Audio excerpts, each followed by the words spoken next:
नमस्कार, मैं हूं तान्या। आप देख रहे हैं राष्ट्रीय न्यूज। आइए नजर डालते हैं आज की कुछ खास खबर की ओर।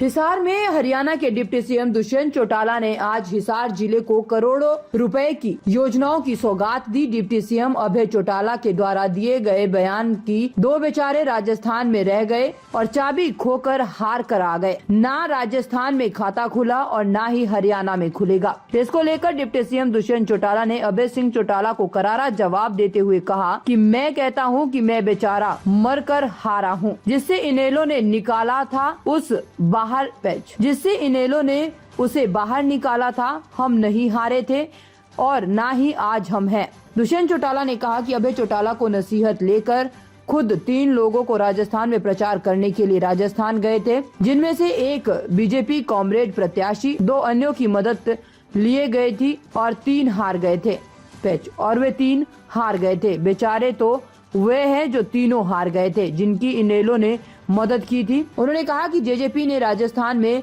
60,000 से अधिक वोट लिए हैं। सेट हो गया क्या? ले दीदी देखो लो कपाल ऑन कर लियो। अरे धक्के ना मारो, अच्छे से मारो, धक्के ना मारो भाई। हाँ कर लो लाइट ऑन कर लियो गोपाल, अगर जरूरत हो तो बताइए। आज उस तरफ से आ जाओ। तुम सेटल हो लो यार, सेटल हो। पहली बार पत्रकार लड़ते देखे।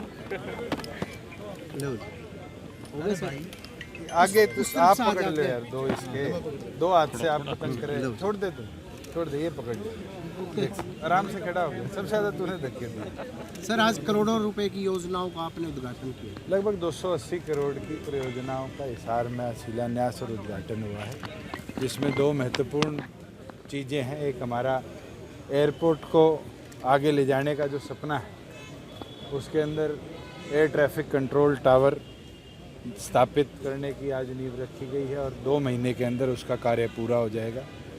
जो हमारा टर्मिनल एग्जिस्टिंग बिल्डिंग है, उसको 200 पैसेंजर की कैपेसिटी की बनाने के लिए आज फाउंडेशन रखी गई है और 3 महीनों के अंदर टारगेट लिया गया कि 15 मार्च से पहले उसका कार्य भी हम संपन्न कर लेंगे। उसके साथ जो नई एयरपोर्ट अथॉरिटी की गाइडलाइंस आई थी, जिसके अंदर रनवे के साथ हमें प्लिंथ बनानी पड़ेगी, उसी कारण 4 महीने हमारा प्रोजेक्ट डिले हुआ नई गाइडलाइंस के लिए।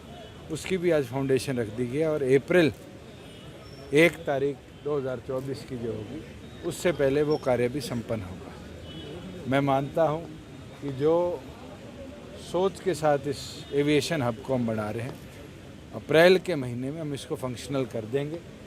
जो लोग धरने पे बैठे थे और जिनकी मांग थी बहुत लंबे समय से, विधानसभा में भी कई बार बात उठी कि तलवंडी राणा दासू की जो एग्जिस्टिंग सड़कें बंद हुई थी, उसके लिए भी आज ऑल्टरनेट सड़क फॉरेस्ट से हमारे पास आ गई है और उसका फाउंडेशन आज रख दिया है। 2.5 से 3 महीनों के अंदर वो रोड भी पूरी कंप्लीट हो जाएगी, जिससे कनेक्टिविटी जो 5 गांव की आज 7-8 किलोमीटर बड़ी थी, उसको हम छोटा कर पाएंगे। और एक खुशी की बात है, जो हम एक मास्टर रोड बना रहे थे एयरपोर्ट के ऊपर से कनेक्ट करने के लिए बरवाड़ा रोड को और हांसी रोड को, उसकी मंजूरी NHAI से 3 दिन पहले आ गई कि अब NHAI उसको ओवरटेक करेगी। विद इन अ वीक हम वो जो परचेज लैंड है वो NHAI को हैंडओवर कर देंगे और NHAI उस पर आगे की जो कार्रवाई है वो शुरू करेगी एक्विजिशन की और कंप्लीशन की। मेरा मानना है कि वो कनेक्शन होते ही अपने इस पूरे इलाके को एक रिंग रोड की कंप्लीशन के लगभग हम कनेक्टिविटी दे पाएंगे। सर उसके साथ साथ हमारे PWD के 3 हफ्ते ऑफिस हिसार में चला करते थे, जिसमें क्वालिटी कंट्रोल का एक अलग दफ्तर था, इलेक्ट्रिकल का अलग था, मैकेनिकल का अलग था। आज निर्माण सदन के लिए शिलान्यास कर दिया गया और कंसोलिडेटेड पूरा इंफ्रास्ट्रक्चर हिसार जिले का एक ही 6 मंजिली बिल्डिंग में बैठेगा। लास्टली जो हमारे रेस्ट हाउस था हिसार का, इसके अंदर रूम्स की बड़ी किल्लत रहती थी और बारी बारी मांग करी जाती थी कि गुड़गांव और पंचकुला के तर्ज पर हिसार के अंदर भी आधुनिक रेस्ट हाउस बनाया जाए। आज 50 कमरे से ज़्यादा की कैपेसिटी, 2 कन्वेंशन हॉल, 3 लॉन्स और साथ में अलाइड इंफ्रा सारा मिलाकर आज हमने उसकी भी नींव रखी है और मैं मानता हूँ कि विद इन अ वीक हम उसका काम भी शुरू होता है। सर अभय चौटाला ये कहते हैं कि दो बेचारे राजस्थान में गए थे, उनकी चाबी खोकर आ गए, ना उनका खाता खुला ना आगे खुलने वाला है हरियाणा। मैं तो आज भी कहता हूँ बेचारा हूँ, मर क्या आ रहा हूँ मैं। ना तो जिस समय इंडियन नेशनल लोकदल से बाहर निकाला था तब हम हारे थे, ना आज हारे। हमने दम तो दिखाया, राजस्थान में गए, 13 जिलों में पार्टी को खड़ा किया, 60,000 वोट लिए। उन लोगों से ये तो पूछो, 3 विधानसभा में गए, 3 अलग अलग लोगों के लिए, एक बीजेपी के उम्मीदवार के लिए, एक कामरेड के लिए और एक निर्दलीय के लिए, और ऐसे शुभ कदम लगाए राजस्थान में, तीनों राय है।